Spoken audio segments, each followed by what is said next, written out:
Hola, ¿cómo están?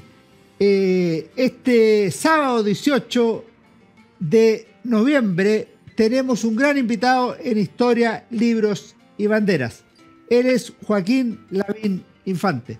Soy Alejandro San Francisco, muchas gracias por acompañarnos en este nuevo programa. Joaquín Lavín es una persona de destacada trayectoria. Hoy está en la Universidad del Desarrollo, de la cual es uno de los fundadores, pero además él es ingeniero comercial por la Universidad Católica, máster en economía por la Universidad de Chicago, fue alcalde de la Municipalidad de Las Condes, de la Municipalidad de Santiago, ministro de Educación y Desarrollo Social del primer gobierno del presidente Sebastián Piñera y candidato presidencial en esa épica campaña del 1999-2000 y también el 2005. Hoy lo hemos invitado a conversar por este libro que se acaba de reeditar hace un par de meses con ocasión de cumplirse 40 años del fallecimiento de Miguel Kast. Miguel Kast, Pasión de Vivir, publicado por Historia Chilena y por la Fundación Miguel Kast, que es un libro notable. Yo lo leí por allá por el año 88, 89. Es un libro para aprender, pero también muy, muy emotivo. Primero, Joaquín, muchas gracias por acompañarnos en Historia, Libros y Banderas. Oye, muchas gracias, Alejandro, por invitarme. Feliz de estar acá. Antes de entrar al libro, Joaquín, te quería preguntar un poco en qué has estado, pues la gente te ubica a ti políticamente en campañas varias, en cargos diversos, pero sabemos que has estado instalado en la Universidad del Desarrollo, también has publicado algunos libros. Cuéntanos un poco así, ponnos al día. Bueno, te diría que básicamente yo dejé de ser alcalde en junio del año 2021 y en los últimos 2 años y medio, he estado de vuelta en la Universidad del Desarrollo, con algunas pasadas también por Madrid, ya que me ha tocado dictar un curso, que es un curso sobre alcaldías, en una universidad que se llama Instituto de Empresa en Madrid, pero que coincide con los veranos chilenos. Entonces, normalmente enero, febrero y parte de marzo me toca estar en Madrid. Ya lo vengo haciendo por 2 años consecutivos y probablemente también este año. Pero en la Universidad del Desarrollo, pero me he metido especialmente en 2 áreas, diría yo. Uno es todo el tema que tiene que ver con Chile frente al cambio climático. Pero básicamente cómo el mundo quiere hoy día descarbonizarse, reemplazar las energías sucias, digamos, por energías limpias, y cómo Chile es un país que hoy día le puede ofrecer al mundo todo lo que el mundo necesita. De cobre, litio, energía solar, energía eólica, hidrógeno verde, benzina verde, desalación. Esos son mis temas. Y además, los temas tecnológicos. Me he metido mucho en el mundo de las startups, cómo la tecnología está cambiando la forma de hacer empresa. Así que más que dictar cursos, lo que hago es que dentro de cursos, por ejemplo, los alumnos de economía, los alumnos de ingeniería, le hago al interior de sus cursos un módulo de 2 clases sobre economía verde, tecnología. Y escribí un libro que se llama Las 10 tendencias que transformarán Chile, en que hablo de esto y otras cosas también, digamos. En el fondo son los cambios que vienen y cómo impactan a Chile. Y por ese motivo me toca mucho ir a seminarios. Por ejemplo, acabamos de estar en Temuco, en Concepción, en Antofagasta, hablando de estos temas. Te vamos a invitar sobre ese libro también para que lo conversemos en este programa. Encantado. Pero también te vi en algo con Alberto Mayol. ¿Qué es lo que era? ¿Qué andaban haciendo? ¿Qué tramaban? Bueno, lo que pasa es que efectivamente que con eso tuvo un impacto bien importante, porque lo que pasa es que Chile, yo no quiero entrar a la política, porque ya es una etapa que pasó en mi caso, pero bueno, Chile es un país que está muy polarizado, y en que yo creo que esta polarización de repente ha llevado a una conflictividad estéril, digamos, que las cosas no pasan y que Chile no avanza. Por ejemplo, esta oportunidad que tiene Chile del cobre, el litio, el hidrógeno verde, en muchos casos está frenado, digamos, por ideología, por cosas que obviamente deberíamos superar. Entonces, le propuse a Alberto Mayol, que es una persona obviamente que piensa totalmente distinto a mí. Imagínate que él fue candidato presidencial del Frente Amplio y yo fui candidato presidencial de la UDI, como tú recordabas. Además, es una persona generacionalmente mucho menor que yo. Entonces, el desafío fue decirle, mira Alberto, ¿qué pasaría en Chile? Escribamos algo. ¿Qué pasaría en Chile si dejáramos de pelear? Obviamente siempre va a haber diferencias, pero hay algunas cosas que nos podríamos como poner de acuerdo, como una serie de mínimos comunes, y ¿cómo sería ese país en que ya dejáramos la pelea atrás y hiciéramos estas cosas? Y bueno, trabajamos durante varios meses, en parte por Zoom, porque Alberto vive en Valencia. Está en España. Está en España, sí, está radicado allá, entiendo, en el doctorado. Claro.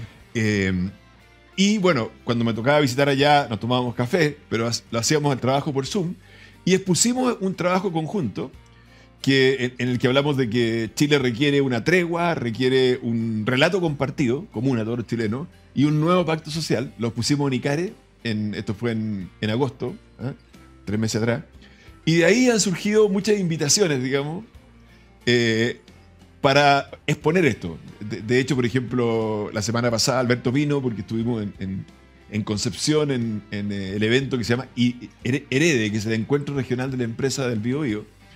Y ahora también vamos al evento anual de la Cámara Chilena de la Construcción. Fíjate que dentro de esta polarización, yo me he dado cuenta que hay ganas de que, de alguna forma, paremos la pelea y Chile aproveche la oportunidad que tiene. Así que ha habido buena recepción a lo que hemos hecho. Que les vaya muy bien en eso y ojalá que a Chile le vaya bien también en dejar atrás la polarización. Espero lo mismo. Aprovecho y preguntarte una última cosa antes de entrar al libro. Tú estuviste mucho tiempo en política, tú dices que es una etapa clausurada. La pregunta que te quiero hacer es ¿qué es lo que más valoras o recuerdas de tu experiencia política? Eso es lo primero, pero yo te quería hacer un comentario como historiador. Yo creo que el valor histórico de Joaquín Lavín es la campaña del 99 en el sentido de que pone a la derecha en términos competitivos por la presidencia de la República. En un minuto en que se pensaba que esto ya estaba perdido, considerando que las dos elecciones anteriores, la de Elwin y la de Frey, habían sido en primera vuelta por una distancia tremenda, y de repente con una campaña creativa, ágil, se logra empatar en primera vuelta con Ricardo Lagos, que era un gran líder y fue un muy buen presidente de la República. Pero yo creo que ese es el valor histórico de la candidatura de Joaquín Lavín. ¿Cómo lo ves tú, esta interpretación histórica por una parte, y cuál es tu recuerdo, tu mejor experiencia política? Respecto a la interpretación histórica, yo creo que efectivamente tienes razón en el sentido de que la democracia es alternancia en el poder.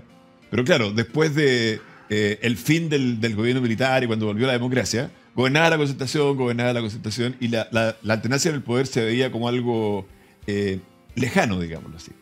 Y yo diría que efectivamente esa campaña, que fue la primera vez que hubo segunda vuelta en Chile,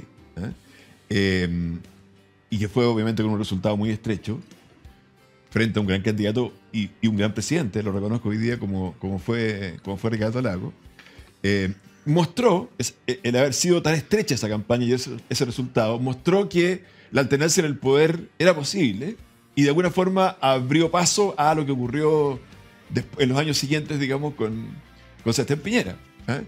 Así que yo creo que efectivamente si tú haces un análisis político frío, probablemente ese es el aspecto destacado. Ahora, si me preguntas a mí en lo personal, yo creo que para mí el trabajo de alcalde es un trabajo precioso, muy, muy gratificante. La vocación de servicio público es muy bonita, en el sentido de que a mí más que las grandes discusiones, me gusta el hacer. Y siempre también el innovar, el hacer cosas nuevas. Y el cargo de alcalde te permite mucho desarrollar eso. Y es además muy, muy directo el contacto con la gente, porque las medidas tú las tomas y ves los resultados. Yo estaba en diversos cargos, tú lo mencionabas al comienzo, de ministro, de alcalde, ministro en 2 cosas, alcalde también en 2 comunas, y creo que rescato en la alcaldía la posibilidad de un servicio público muy concreto, muy cercano a la gente, y muy de hacer cosas y que se vean los resultados. Y eso es muy gratificante para los que tenemos esta vocación. Perfecto. Vamos al libro entonces. Vamos. Primero, este libro fue publicado a fines o a mediados de los años 80, poco después de la muerte de Miguel Kast. Miguel Kast fue un chileno bastante notable para cualquier estándar que uno utilice. Miguel Kast, Pasión de Vivir. Este libro, Miguel Kast murió muy, muy joven, a los 33, 35 años, el 18 de septiembre de 1983. Por eso se han cumplido 40 años de su muerte.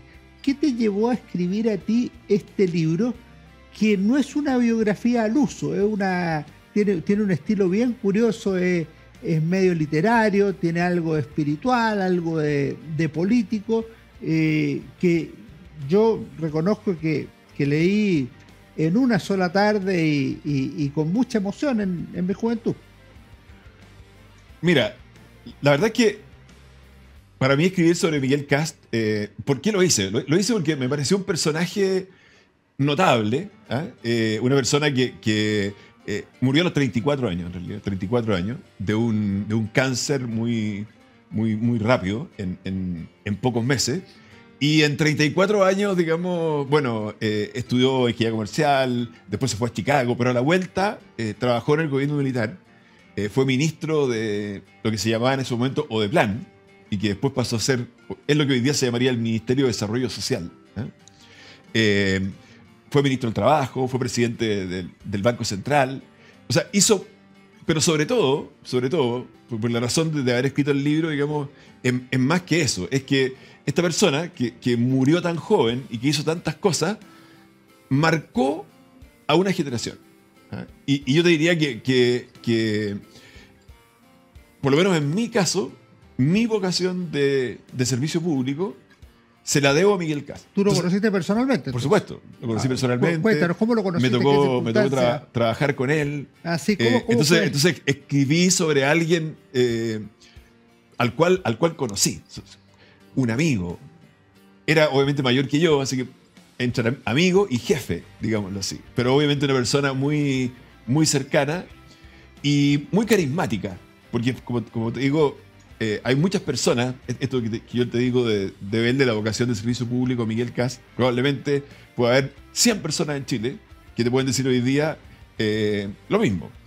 Esto fue una generación que fuimos los alumnos de Miguel Kast en la Universidad Católica, en la Facultad de Economía y Administración, donde él hacía clase. Y los que fuimos sus alumnos, fuimos, entre comillas, reclutados, cuando él fue ministro en ODEPLAN. Primero fue viceministro, digamos, subsecretario, podríamos decir. Don Roberto Kelly era el ministro, era un marino y era el ministro. Sí, claro. Muy buena persona también. Entonces, los que fuimos sus alumnos, fuimos como quien dice reclutados por Miguel Kast para trabajar con él en ODEPLAN. Por tanto, nuestro primer trabajo fue ahí nos imbuimos de estos cambios que este grupo de economistas que integraba Miguel Kast, pero que estaba también Sergio de Castro, Pablo Barahona, Ernesto Silva, Juan Carlos Méndez, tantos otros, querían establecer en Chile, y fuimos de alguna manera protagonistas, muy jóvenes, digamos, porque estamos hablando de, no sé, pues 23 años yo tenía en ese momento cuando, y menos todavía, 21 años cuando llegué a ODEPLAN, digamos. Entonces, para nosotros, el estar ahí en un lugar en que estaban pasando cosas y tener esta relación tan directa con Miguel Kast, fue como muy importante en nuestras vidas.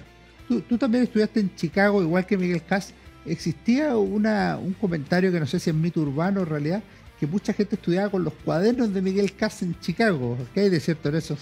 Bueno, yo lo confirmo absolutamente ese mito, efectivamente. Miguel Kast fue un alumno extraordinario en Chicago, brillante. Creo que fue premiado como el mejor alumno de su generación.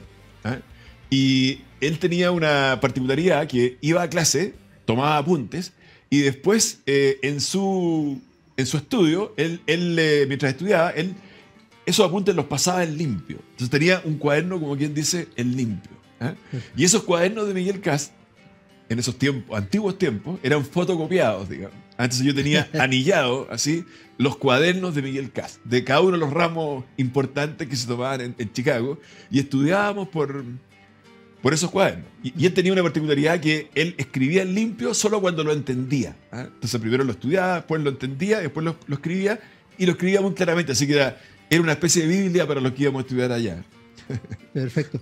Una cosa, ¿quién era Miguel Kast antes de ser famoso, entre comillas, de ser ministro? Porque él es hijo de un inmigrante, de don Miguel Kast, que vino después de la Segunda Guerra Mundial, lo pasó mal, pasó hambre, y es una familia que después ha tenido una destacada trayectoria pública en el país.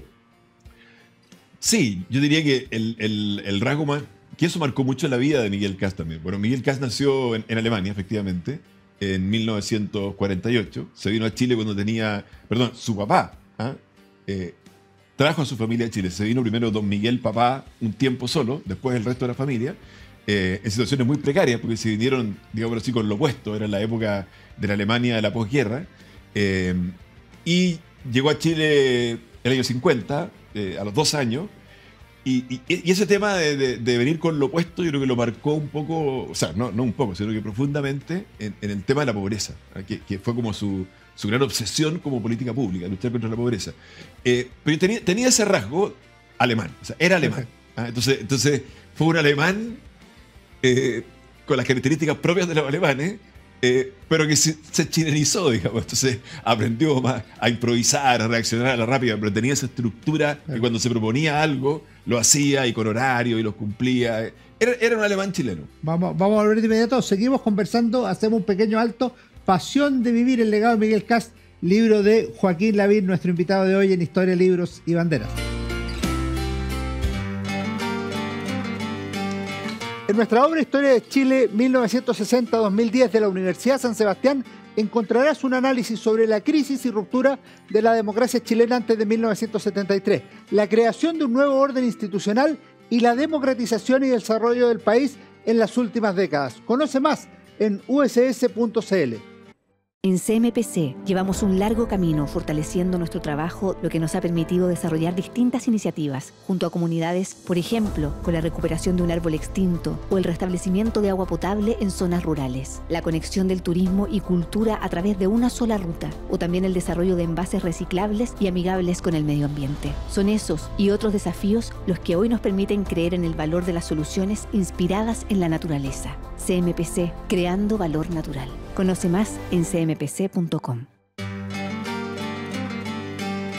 Volvemos en nuestro programa, estamos conversando con Joaquín Lavín, Pasión de vivir, una biografía de Miguel Kast, que se la pueden leer en 1 o 2 tardes, tiene menos de 200 páginas, muy bien informada y muy bien escrita. Joaquín, te quería preguntar, ¿qué trajo de vuelta Miguel Kast a Chile? Porque él había sido un gran alumno, tenía el legítimo deseo de hacer una buena situación económica, podría haberla hecho. Dicen que se podría haber quedado en México trabajando, que tenía alguna oferta laboral, y de repente lo vemos en Chile trabajando en cargos primero de segundo, no de segundo nivel, pero no en los cargos más altos, y dedicado al servicio público.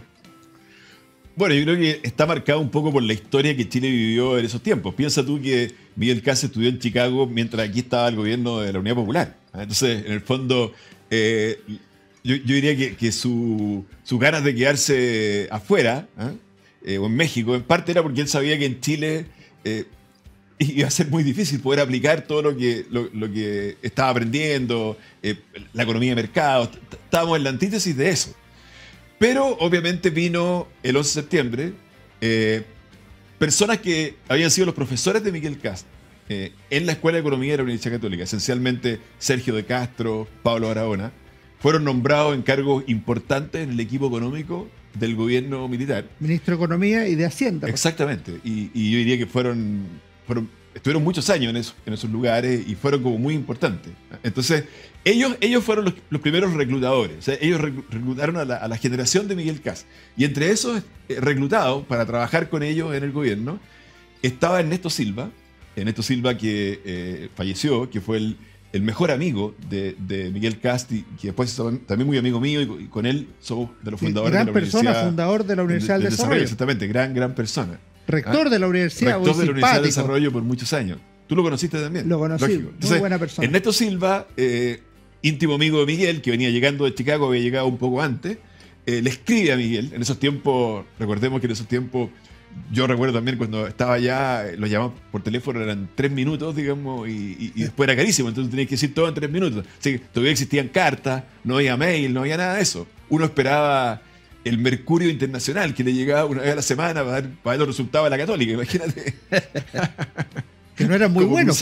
No era muy bueno. Del 66 al 84 Católica no fue campeón. Bueno, tú ahí sabes más de historia cruzada que yo, digamos, sí. Pero claro, no era muy bueno, pero igual lo seguíamos. Entonces, Ernesto Silva le dice a Miguel, no, aquí la cosa cambió.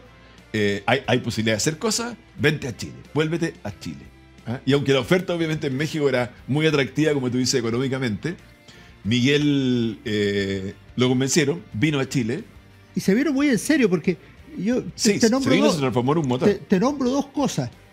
Uno, el mapa de la extrema pobreza, que no es lo mismo decir hay pobreza, que todo el mundo lo sabía, a medirla y ver cómo enfrentarla. Y lo segundo que me parece muy relevante, y quiero que nos cuente un poco si lo conociste, y que aparece acá, son los también míticos almuerzos de Miguel Cast, o de Plan. Bueno, Miguel tenía... Yo diría que el tema de la pobreza era su preocupación máxima. ¿Ah? Y en parte yo creo que tiene que ver con la vida de inmigrante, de llegar a Chile sin nada. Porque yo relato en el libro, y eso obviamente lo obtuve de las cartas que él escribió, esos tiempos de mucha precariedad, de mucha inseguridad económica. Entonces, Miguel, para él, la motivación del servicio público era sacar a la gente de la pobreza. Y siempre nos decía, y esto a mí se me quedó como muy grabado, que la lucha contra la pobreza era cabeza y corazón. Porque él decía, hay muchos que le ponen mucho corazón a la lucha contra la pobreza. Las fundaciones, algunas políticas públicas, mucho corazón, pero le falta cabeza, o sea, le falta pensarlas mejor, porque no están llegando a los más pobres. Yo me acuerdo que el primer trabajo que él me encargó hacer, cuando yo llegué a Odeplan, y Miguel, mi jefe, el primer trabajo fue, analiza en ese momento había un subsidio a la parafina. El gobierno subsidiaba la parafina para que la parafina fuera más barata en el invierno y las personas que tenían estufa de parafina pudieran comprarla más barata. Y Miguel me decía, es que este subsidio no puede ser. Pero ¿cómo Miguel no puede ser? Si es el subsidio para la parafina, para que la gente se caliente en el invierno. Es que la gente más pobre, me decía, no tiene estufa de parafina. Me preguntaba a mí, en esa época había unas estufas muy grandes que se llamaban Comet, que estaban en las casas y gastaban mucha parafina. Efectivamente en mi casa había una Comet y comprábamos parafina, pero él me decía, la gente más pobre no tiene estufa de parafina, tiene brasero, se calienta con leña. Bueno, me acuerdo que hicimos un estudio y efectivamente el estudio dio que ese dinero, esa plata que el gobierno gastaba en subsidiar la parafina, que era mucha, no llegaba a los sectores más pobres. Entonces, Miguel empezó como a desmitificar que las políticas contra la pobreza no podían ser solo corazón, tenían que ser corazón y razón. Y que para eso lo principal era primero saber efectivamente dónde estaban los más pobres. Medirlos. Pero sobre todo, hoy día usaríamos la palabra mapearlos. Y ahí partió lo primero, que fue el mapa de la extrema pobreza. Y efectivamente, porque el mito político era que la pobreza era que son los trabajadores de la industria, los obreros que se llamaban en ese tiempo. Pero Miguel empezó a ver que no, que en realidad eran en general campesinos, mujeres de las zonas rurales, personas que no estaban trabajando, sino que en el fondo eran informales, no que eran empleados de una empresa, sino que eran informales. Y empezó como a mapear, bueno, cuáles son las regiones de Chile donde hay más pobreza, qué podemos hacer y cuáles son los instrumentos para llegar. Ese trabajo lo hizo en conjunto con una persona que también fue ministro en los gobiernos de la concertación e incluso de Frei Montalva, que es don Sergio Molina. Sergio Molina, sí. Sergio que Molina. había sido director de presupuesto con Jorge Alessandri. También un gran economista. Sí. Entonces con ellos se hizo, y Miguel, el mapa de la extrema pobreza, que es como el cimiento del edificio, del cual después se empezaron a construir las políticas para enfrentar la pobreza, y después derivó en lo que hoy día llamamos la encuesta CACEN, que es esta encuesta que cada 2 años hace el Ministerio de Desarrollo Social y que establece la pobreza en Chile. ¿Y los almuerzos de Miguel Cast? Los almuerzos de Miguel Porque Cast. a mucha gente los marcó, Sí, esos almuerzos. Sí, efectivamente, se transformaron en un mito esos almuerzos.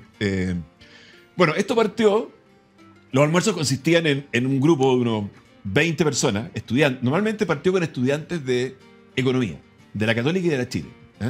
Recordemos que estamos hablando de tiempo que no existían las universidades privadas. O sea, claro, pre-81. Claro, o sea, estamos hablando aquí de la Católica, la Chile, la que después pasó a ser la Universidad de Santiago, la Universidad Técnica, etc. Y alrededor de una mesa, en Odeplan, eran sándwiches de jamón con queso más raqueta. Eso me acuerdo. Porque al tiro eran buenos, pero era solo eso. El almuerzo de Plan había una bandeja grande con marraquetas de jamón con queso, que cada uno sacaba y escuchábamos al principio Miguel Kast, después Miguel Kast, esto empezó a tomar vuelo, obviamente. Empezaron a haber almuerzo, antes era una vez a la semana, después empezó a haber varias veces a la semana. Después Miguel Kast le pedía, por la ascendiente que tenía, le pedía a otros ministros, que se iba a Sergio Castro, ya, oye, ven tú y da el almuerzo de este miércoles, qué sé yo. Entonces, y después ya empezamos a buscar otros lugares, porque ya participaban, no sé, 300, 400 personas todas las semanas. Entonces había 10, 20 almuerzos en diferentes lugares. Y Miguel, digamos, coordinaba ya que a este vaya a tal parte. Hoy día vamos a hablar de agricultura, entonces invita a tal. Hoy día vamos a hablar de previsión social, invita a tal. Y muchas de esas personas quedaron marcadas por esos almuerzos. Y yo diría que fue como un semillero también de futuras vocaciones de servicio público. Era una doble inversión sí, en juventud. Pero quizá una cosa, Alejandro, decirte, porque yo creo que eso lo dejamos de hacer y fue un error, te digo, desde el punto de vista autocrítico. Que Miguel tenía mucho que hacer. Yo, para escribir el libro, tuve acceso a las agendas de Miguel, que eran agendas rojas que él tenía en el bolsillo y que son plagadas de reuniones y de cosas, digamos. Pero él se daba tiempo para formar personas. O sea, Miguel era un formador de personas. Jaime Guzmán también lo fue. Sí. Pero eran los dos. Son pocas las personas que lo hacían y que le dedicaban tiempo a formar a alguien. Y los almuerzos eran parte de esa formación. Entonces, yo recuerdo después, yo, por ejemplo, trabajé en la Universidad de Concepción. Estuve 2 años allá de decano de la Facultad de Economía, de la Universidad de Concepción. Y cuando tenía algún problema, Miguel era ministro. Venía a Santiago y era como que Miguel, ya, oye, Miguel, pucha, me pasa esto, ya ven, entra, agenda copadísima, pero igual ya te dedicaba 45 minutos, 1 hora, que no estaba en su agenda, para hablar contigo, porque le importabas, digamos. Entonces, en el fondo, Miguel fue un formador de personas y eso nos marcó mucho a nosotros y hacen falta esas personas. Y los dos se murieron prematuramente, tanto Miguel Kast como Jaime Guzmán. Exactamente. Hay una cosa que no deja de ser sorprendente. Tú dijiste que Miguel Kast murió a los 34 años. Fue presidente del Banco Central, ministro de Plan, ministro del Trabajo. Esto fue a los 30, 31 años, 32 años. ¿Y qué lleva el general Pinochet o al gobierno de la época a confiar en gente tan joven? Pues no fue el único Miguel Kast, hubo varios. Y a su vez Miguel Kast a invitar a jóvenes de 18 años, 19 años, 20 años a estos almuerzos míticos. Hay algo que también se perdió ahí. O sea, para decirlo claro, después del 90, ni la Concertación, ni el presidente Piñera, ni el presidente Gabriel Boric han tenido la vocación de decir voy a confiar en gente de 30, 35 años en términos generacionales, considerando que estas generaciones son las más formadas de la historia. Efectivamente, yo creo que en eso tú tienes razón. Hay un rasgo en la vida de Miguel que yo lo menciono en el libro y que también a nosotros nos marcó y que tenía de dulce y de agraz, como se diría, que es que Miguel era una persona muy exigente. O sea, cuando tú enumeras todo lo que él hizo antes de los 34 años en que murió, la verdad es que es una cosa increíble. Y esa misma exigencia consigo mismo, él se le imponía a los demás. O sea, era una persona también, digamos, muy absorbente, en términos de que tú eras reclutado, estabas ahí, pero estabas sometido a un trabajo intensísimo. Y eso nos llevó muchas veces a temas familiares, a roce con la señora. Oye, pero a veces la señora, oye, Miguel Kast, no le caía muy bien porque le exige mucho a mi marido, esto, lo otro. O de repente, oye, tú por favor, ¿te voy a ir a Temuco? O en mi caso, ¿tú te puedes ir a Concepción? Oye, Miguel, pero yo vengo llegando a Chicago, estoy aquí. No, es que necesito que te vayas a Concepción. ¿Pero por qué? Porque hay que cambiar la formación de los economistas en la Universidad de Concepción. Y tú deberías ser el decano en la Facultad de Economía. Y ahí él hablaba con el rector y se movía y ya. Y ahí, y 2 años en Concepción. Ahora, la historia es uno uniendo los puntos, porque si no hubiera sido por eso, probablemente no hubiéramos fundado después la Universidad del Desarrollo en Concepción, porque obviamente eso me permitió a mí conocer la ciudad, conocer la otra universidad. Entonces, todo finalmente se da por algo. Pero Miguel era muy exigente, todo era para ayer. O sea, todo el trabajo que tenías que hacer era... Si hoy día se habla del 24/7, eso era muy, muy 24/7. O sea, era una exigencia muy grande. Y cuando después uno ve que muere a los 34 años, uno como que se explica un poco, pucha, todo lo que tenía que hacer lo tenía que hacer rápido porque había otro plan para él, desde arriba, digámoslo así. Pero efectivamente, bueno, Miguel fue ministro a los 29 años. Yo creo que José Piñera probablemente también fue ministro a los 29 años. Sí. Todos éramos muy jóvenes. Yo fui decano a los 25 años. Entonces y esto es un ejemplo, porque hablando de lo personal, pero te podría hablar de muchos otros. Entonces, fue una época en que, pues claro, uno dice hoy día el presidente de la República tiene 35 años, 36 años. Sí, muy joven. Muy joven para lo que pasó después, digamos, lo que dices tú. Pero hubo un momento. Bueno, yo creo que esto pre-73 también se daba. Se daba, porque se dio con Frei Montalva, Andrés Saldívar. Andrés Saldívar fueron ministros, no sé, a los 30 años. Sergio Vitaren con el presidente Allende. El mismo Fernando Flores. Claro, o sea... pero se corta con Pinochet. Sí, eran épocas en que se corta post-Pinochet, digámoslo así. Claro, hasta ahí dura. Claro, hasta ahí dura. En que personas muy jóvenes eran llamadas como a cargos de responsabilidad. Después como que eso dejó de pasar. Pero además hay una cosa rara, porque tú que has estado en el servicio... Hasta ahora. Es que eso me llama la atención, porque tú que has estado en el servicio público y en distintos cargos, a igualdad de condiciones, una persona de 30, de 40 o de 50, las posibilidades de éxito son más o menos las mismas. Obviamente uno no puede tener un gabinete de puros jóvenes. Tiene que tener un gabinete relativamente transversal y equilibrado. Es una mezcla. Ahora, obviamente, la experiencia también es muy valiosa. Pero eran momentos como históricos en que había que hacer muchas cosas desde cero. Y ahí el empuje a los jóvenes yo diría que fue crucial. En el equipo económico estaba lleno de jóvenes. En distintos momentos me ha tocado trabajar con la Fundación Miguel Kast, que creo que ha hecho una labor muy bonita. Y hay una cosa que me ha marcado profundamente, y algo dijiste, pero quería ver por dónde van los tiros. ¿Por qué era tan difícil decirle que no a Miguel Kast? Pues claro, si te dijeron, oye, te necesitamos en Concepción, sí, claro, hoy día también a alguien lo necesitan en Concepción, o en La Serena, que es mi ciudad. Pero la gente es más renuente a asumir responsabilidades que, repito, son consideradas secundarias por mucho. ¿Qué lo hacía usted decir, de allá somos? Hay uno que se fue a Aysén, que me contó, exactamente. Me ha tocado entrevistar a varios. Exactamente. Mira, yo creo que se juntaron dos cosas. Uno es los tiempos históricos. Los tiempos históricos eran momentos, por así decirlo, refundacionales. A propósito de una palabra que se usa ahora. Pero eran momentos refundacionales. O sea, Chile había vivido Allende, venía el gobierno militar, el sistema económico en Chile cambió totalmente. Chile era un país cerrado al mundo. Chile se abrió al mundo. Cambió todo. Se estableció una economía de mercado, las políticas sociales partían casi desde cero con estos mapas de la extrema pobreza. Entonces, eran momentos en que tú estabas como llamado oye, aquí hay una posibilidad de hacer cosas grandes, importantes, que marquen, que quieran. Y esos son de repente tiempos históricos que son a veces convulsos, digamos, pero que llaman a la gente a la acción. Y yo creo que eso se juntaba, obviamente. Te digo los tiempos históricos porque, claro, en esos momentos tú estás más impulsado de repente a hacer cosas. Hay una épica distinta. Hay una épica distinta. Y se juntaba eso con el inmenso carisma, en el fondo, que tenía Miguel Kast, que era capaz de convencerte de muchas cosas. Sí. Hay una anécdota ahí relatada de una persona que Miguel entró a su oficina en Odeplan y le dice, oye, ¿tú te irías a Temuco? Pero ¿cómo, Miguel? ¿No te irías a Temuco? Es que lo que pasa es que la persona que va a verme a la audiencia ahora, yo le quiero pedir la renuncia. Y quiero decirle que ya tengo a su sucesor. Y que eres tú. Entonces, ¿tú te irías a Temuco? Bueno, Miguel, ya. Digo esa persona. Bueno, y así después Miguel en los minutos lo llama. Oye, mira, aquí está esta persona que se va a ir a Temuco y te va a reemplazar a ti. ¿Cómo estás? Mucho gusto. ¿Ya? Y dice que esa persona llegó a su casa en la tarde y con toda su familia. Oye, me voy a Temuco. Ay, ¿por cuántos días? No, me voy a vivir.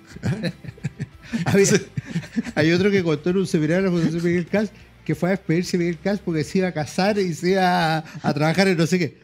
No, cásate, está muy bien, pero no te puedes ir a trabajar ahí porque te necesitamos no sé dónde. Pero Miguel, si ya tengo todo arreglado en la familia. Bueno, velo. Y se cambió de trabajo y se fue a la Vega. Efectivamente. Bueno, yo creo que el ejemplo arrastraba mucho también. Sí, yo diría que aquí ese proverbio, digamos, viene muy bien. O sea, las palabras vuelan, los ejemplos arrastran. Y el ejemplo de Miguel Kast nos arrastró a mucho. Muy buen cierre de esta segunda tanda de nuestro programa. Volvemos en unos segundos más con Joaquín Lavín. Pasión de vivir, esta biografía tan extraordinaria de Miguel Kast a 40 años de su muerte. En nuestra obra Historia de Chile 1960-2010 de la Universidad San Sebastián encontrarás un análisis sobre la crisis y ruptura de la democracia chilena antes de 1973, la creación de un nuevo orden institucional y la democratización y desarrollo del país en las últimas décadas. Conoce más en uss.cl.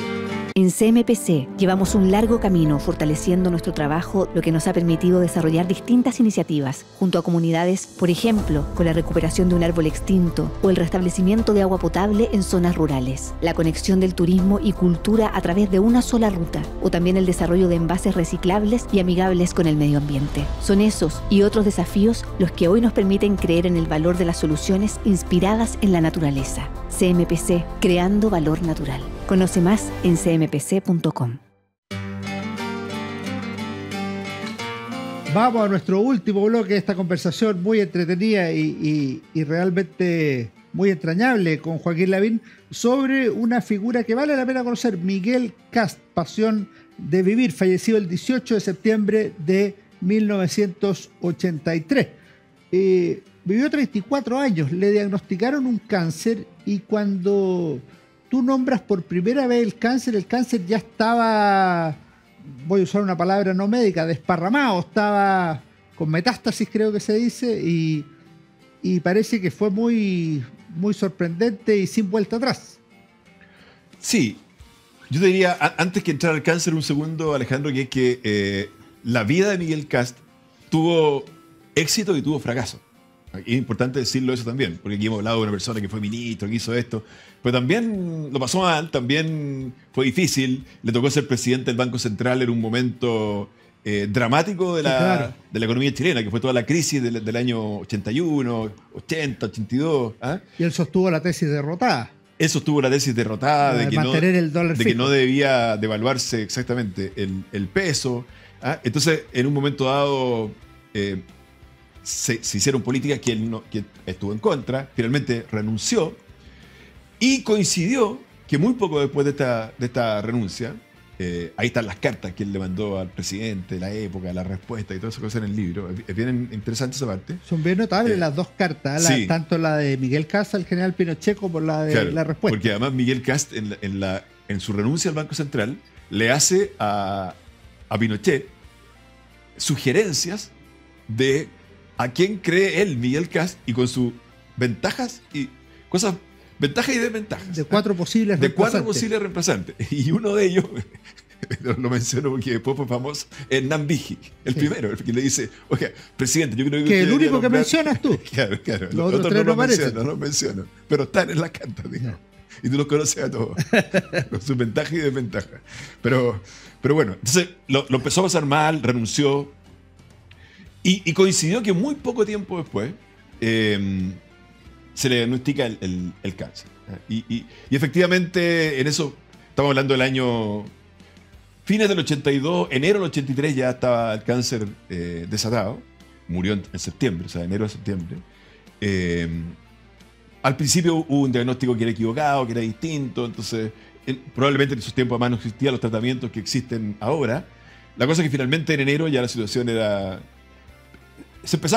Miguel se empezó a sentir mal poco antes de eso. Me acuerdo que, por ejemplo, iba al centro, a la oficina, ya no estaba en el Banco Central, estaba en una oficina privada que tenía, que había arrendado, y se iba en taxi, pero se iba echado en el asiento de atrás, porque no podía sentarse, se sentía mal, no sabía lo que le pasaba.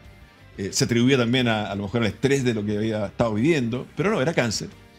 Y ya en enero, entonces, ya esto estaba desatado, enero del 83, y ahí él decide, o sea, la familia, digamos, decide llevarlo a Estados Unidos, una especie de última opción a un tratamiento. Y viene una etapa que finalmente no resultó, así que volvió a Chile, como quien dice, ya a esperar la muerte. Volvió a morir. Volvió a morir. Y viene una etapa de la vida de Miguel que es también muy, muy notable, muy diferente a la anterior, porque ya era un Miguel que se iba a morir, pero que seguía siendo este alemán que te tiene que dar como los consejos claves, digamos. Entonces era como, yo me voy a morir y les quiero decir a ustedes qué es lo importante en la vida. Y Miguel te empezó a hablar de la familia, Miguel te empezó a hablar de Dios, Miguel te empezó a hablar de asistir a misa. O sea, empezó como una etapa muy... Supongo que tú lo fuiste a ver a Miguel. Íbamos casi todos los días. Casi todos los días. Lo que pasa es que, bueno, ya en un momento dado, no recuerdo qué mes, debe haber sido mayo, junio, ¿eh? Todos los días a las 7:30 de la tarde, Miguel estaba en cama, vivía en Bilbao, arriba, ya me voy a acordar, Bilbao con Sebastián Elcano. Yo estaba trabajando en el Mercurio en esa época, en Economía y Negocio, el año 83, cuando murió Miguel. Entonces, todos los días a las 7:30 de la tarde, se rezaba un rosario en la casa de Miguel, ¿eh? Y lo encabezaba Cecilia, la señora de Miguel. Y muchos tratábamos de ir. No podíamos todos los días, pero muchas veces fuimos a eso. Y después de ese rosario, nos quedábamos en la pieza de Miguel, estoy hablando 10, 15 personas, me acuerdo, a la orilla de la cama, unos sofás, unos sillones, en que comentábamos la actualidad. Y Miguel iba preguntando por ¿quién me puede hacer un resumen? Como yo estaba en el ámbito periodístico, muchas veces me encargaba a mí, ya Joaquín, ¿qué está pasando? Cuéntame un poco lo que pasó hoy día. Estaban viviendo épocas dramáticas. Acaba de cambiar el gabinete, había entrado Sergio Onofre Jarpa y fue el año de las protestas. Bueno, y además fue el año de la intervención de los bancos. ¿Sí? O sea, en términos económicos fue un año de muchas cosas. Entonces, teníamos esa conversación con Miguel, pero él se encargaba de como darle mensajes a cada uno. Y fue muy notable porque Ernesto Silva, que era su amigo del alma, digamos, su mejor amigo, le encargó ocuparse después de su muerte. O sea, le dijo, mira, yo me voy a morir, va a pasar esto. Bueno, se preocupó, también está en el libro de su epitafio, escribió, se preocupó de hablar con personas que quería que hablaran en su funeral. O sea, por ejemplo, a Jaime Guzmán le dijo, yo creo que tú hables... Cristian Darulé, por ejemplo, que es muy amigo mío también, que hable en el funeral. O sea, como que preparó todo, y todo también la parte económica con Ernesto Silva. O sea, oye, va a pasar esto, qué va a pasar con Cecilia, qué va a pasar con mis niños. Y una cosa que fue clave para el libro, que es muy notable, yo la encuentro, en ese tiempo las grabaciones eran en cassette. No existían los podcasts así, sí, no, en el teléfono. Que uno los movía con el... Exactamente, tú grababas en un cassette. Entonces, como sus hijos eran muy chicos, Felipe Cas, por ejemplo, que hoy día la gente lo conoce, que es senador, bueno, no sé, tenía 2, 3 años. Entonces, él decidió grabarles a sus hijos su vida. O sea, y parte así, o sea, parte diciendo, y está en el libro, parte diciendo, y es muy emotivo eso, mira, ustedes probablemente no conocen cómo es su papá, no van a saber muy bien cómo es su papá, les van a contar, les van a decir, yo quiero contarles cómo soy, lo que ha sido mi vida. Y empieza a grabar. Le cuenta cómo se enamoró de Cecilia. Exactamente. O sea, empieza a grabar. Llega como... Después ya no tuvo fuerza ya. Pero toda su época de la llegada, la venida a Chile, su juventud, en Buin, digamos, sus pasos por la democracia cristiana, que fueron los primeros. Pasa de la democracia cristiana al gremialismo. Pasa de la democracia cristiana al gremialismo en la universidad, porque en el fondo un poco con el tema de la reforma agraria, él habla que se sembró mucho rivalidad entre los campesinos, los agricultores, y ahí un poco como que sale de la democracia cristiana y se mete en el gremialismo. Cómo conoce a Cecilia, su año en la universidad. Todo eso, digamos, está relatado en primera persona en esos cassettes, y eso es algo bien notable. O sea, grabar tu vida sabiendo que te vas a morir. Ahora, una cosa que aparece en el libro, Joaquín, es que la parte religiosa, rezar el rosario, los consejos que les da a ustedes, no tienen nada de postizo. Él, para las decisiones grandes de su vida, tú cuentas que él rezaba 1000 Ave Marías para una cuestión que a mí me impresionó cuando joven, me sigue impresionando. Además estaba el tema del rosario, que rezaba con ustedes, pero que en Estados Unidos rezaba con Cecilia y con algunas visitas.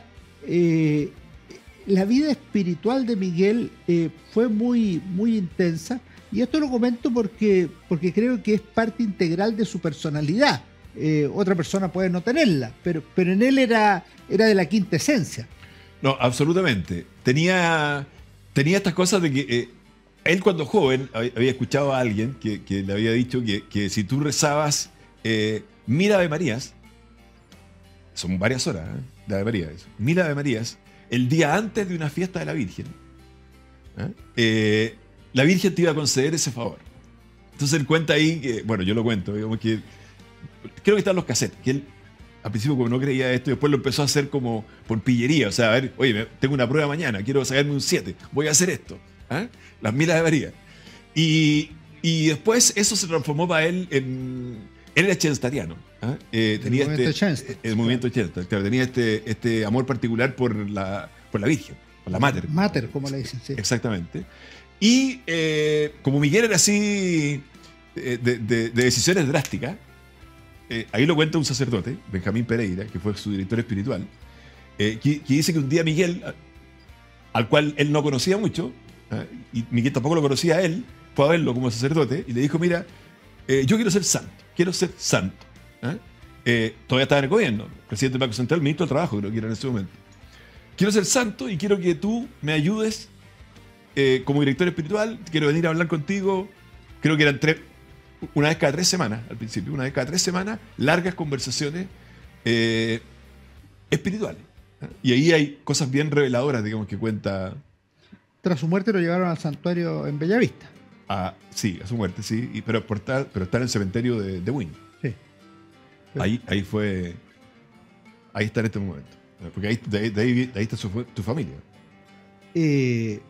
Solo me queda recomendarles que lean Pasión de Vivir, este libro de Joaquín Lavín sobre Miguel Kast, porque ahora tengo que pedirle a Joaquín, que ya nos estamos acercando al final del programa, alguna recomendación de lectura, algún libro que te haya gustado a ti. Nosotros tenemos aquí una comunidad entre los auditores, todos los invitados dicen qué les ha gustado o recomiendan qué están leyendo, o algún recuerdo que dice, este libro me marcó, lo que sea.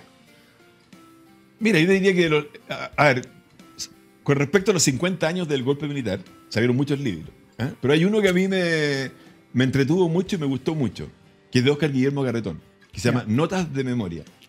Es un libro, pero lo recomiendo absolutamente, muy entretenido, porque imagínate que él, digamos... Fue el Mapu. Exactamente, se viene de toda esa ala, gobierno Allende y todo lo que pasó después, digamos, que ahora ya está en otro espectro ideológicamente, pero cuenta todas esas historias, digamos, de una manera muy anecdótica, muy entretenida, de lo que fue su experiencia en el gobierno Allende y todo eso. Yo lo recomiendo, porque han salido muchos libros. El libro ha aparecido este 2023. Notas de Memoria, Óscar Guillermo Garretón.